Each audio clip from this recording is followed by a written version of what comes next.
কবি হাজ্জাজ।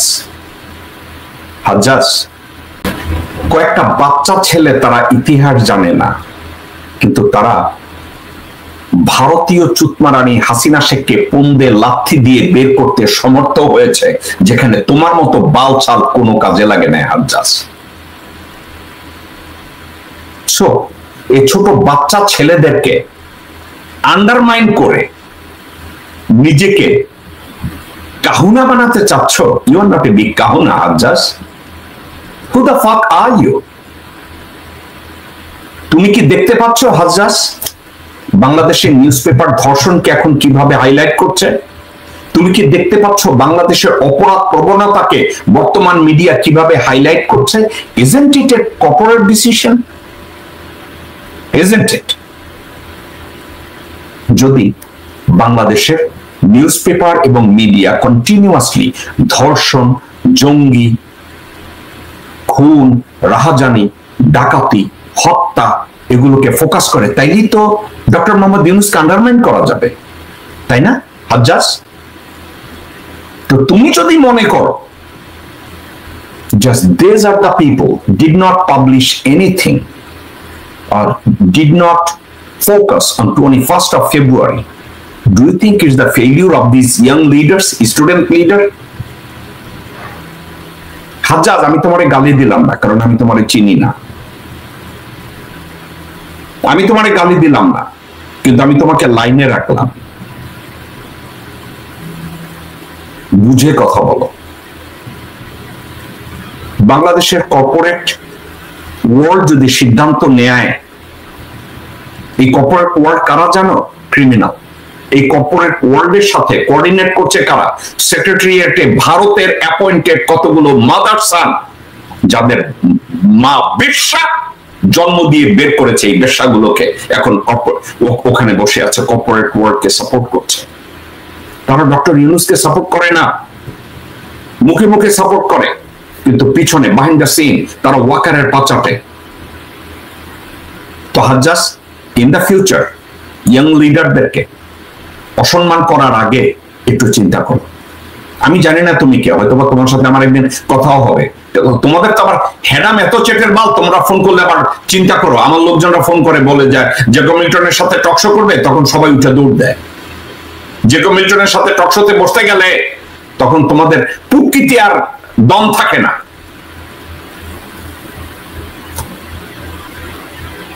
এ ধরনের কথা বলার আগে একজন লিটারেট লোকের সাথে তুমি বসো, কথা বলো। আমি লিটারেট কিনা জানি না, আমি তোমাকে গ্যারান্টি দিতে পারবো না আমি লিটারেট, আমি ভদ্র, আমার ভদ্র ঘরের সন্তান, এগুলোর গ্যারান্টি আমি তোমার দিতে পারবো না। কিন্তু তুমি ইস্যু ভিত্তিক বিচারে যদি কথা বলতে চাও, তোমার যদি দম থাকে, আসো একদিন আমার সামনে বসো, তুমি যেগুলো বলছো এগুলো নিয়েই কথা বলে। কিন্তু এ ধরনের গাঁজাখুরি কথা বলে স্টুডেন্ট লিডার যারা আছে তাদেরকে আন্ডারমাইন করবে না।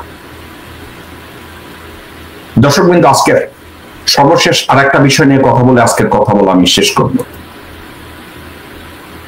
আমি চাচ্ছি আপনারা এক ভদ্রলোকের এই কথাটাকে খুব গুরুত্ব সহকারে পড়বেন। বদরুদ্দিন ওমর, উনি বলেছেন মুক্তিযুদ্ধের নেতৃত্ব দূরের কথা, মুজিব শেখ জানতেনই না দেশে মুক্তিযুদ্ধ হচ্ছে, আর যুদ্ধ শেষে তিনি হয়ে গেলেন জাতির পিতা। পাকিস্তানের জেলে থেকে শেখ মুজিব কি জানতেন দেশে কি হচ্ছে? সেখানে পুরো যুদ্ধের সময় 9 মাস জেলে ছিলেন, তাকে কোনো খবরের কাগজ দেয়া হয়নি, রেডিও টেলিভিশনের কোনো খবর তিনি দেখতে পারেননি, তিনি যুদ্ধের কোনো খবরই জানতেন না, কারোর সাথে তার সাক্ষাৎও হয়নি। অথচ মুক্তিযুদ্ধের মহানায়ক হিসাবে যুদ্ধ পরিচালনা বা নেতৃত্ব দেয়া তো দূরের থাক, তিনি জানতেনই না যে মুক্তিযুদ্ধ হচ্ছে। কথাটা আমার কাছে কেন important? Badruddin Umar, he is not my cup of tea, কারণ উনি দেশের 90% সংখ্যাগরিষ্ঠ মুসলমানদের অনুভূতিকে আঘাত করে উনি অনেক সময় কথা বলেছেন, যেটাকে আমি মোটেও পছন্দ করি না, বিং এ মুসলিম। কিন্তু উনি যে জ্ঞানী মানুষ, রাজনৈতিকভাবে, সামাজিকভাবে, বিভিন্ন ইস্যুতে উনি একজন পণ্ডিত মানুষ।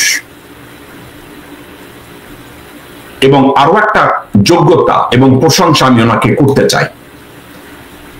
সে প্রশংসাটা হচ্ছে ওনার সচেতনতার জন্য উনি ভারতের কাছে বিক্রি হন নাই। ওনার সচেতনতার কাছে জন্য উনি স্বাধীনতা পুরস্কারও গ্রহণ করেন নাই। উনি বলেছেন, ওনাকে তো কেউ ঘুষ দিয়ে এই কথাটা বলেন নাই, উনি ওনার রিসার্চ থেকে বলেছেন মুজিব শেখ জানতেনই না যে দেশে যুদ্ধ হচ্ছে। তো মুক্তিযুদ্ধের নেতৃত্ব উনি কি করে দেয়? উনি বলেছে, এই যে উনি বলেছে ওনাকে নিউজ পেপার দেওয়া হয় না, খবর দেওয়া হয় না, এই কথাটা কে বলেছে? বদরুদ্দিন ওমরকে জিজ্ঞাসা করেন কে বলেছে। বদরুদ্দিন ওমর একটা কথা আপনাদেরকে বলবে, এই কথা মুজিব শেখ নিজে বলছে যে আমাকে নিউজ পেপার দেওয়া হয় না, আমাকে টিভির খবর শুনতে দেওয়া হয় না। হাসিনা শেখ বলেছে আমার বাবাকে নিউজ পেপার দেওয়া হয় না, আমার বাবাকে খবর শুনতে দেওয়া হয় না। কিন্তু সত্যি কথা, সে তো জামাই আদরে ছিল। এনিওয়ে, তো উনি যদি কিছুই শুনতে না পায় তাহলে মুক্তিযুদ্ধের কথা উনি জানতেনই না। তাহলে কি করে উনি বলে যিনি স্বাধীনতার মহানায়ক, মুক্তিযুদ্ধের মহানায়ক, এই কথাটা উনি কি করে দাবি করেন? দর্শক কিন্তু কথাগুলো একা একা একটু চিন্তা করে দেখবেন। আমি এখানে বসে আপনাদেরকে একটা সময় আমি বললাম এই বিষয়গুলোর দিকে একটু নিখুঁত ভাবে তাকান এবং চিন্তা করেন। একটু চিন্তা করে দেখেন, আমার মাথার থেকে আমি সরাতে পারি না যে গত 16 বছরে 7,000 কোটি টাকা খরচ করেছে ভারতীয়দেরকে বাংলাদেশে ঢুকানোর জন্য।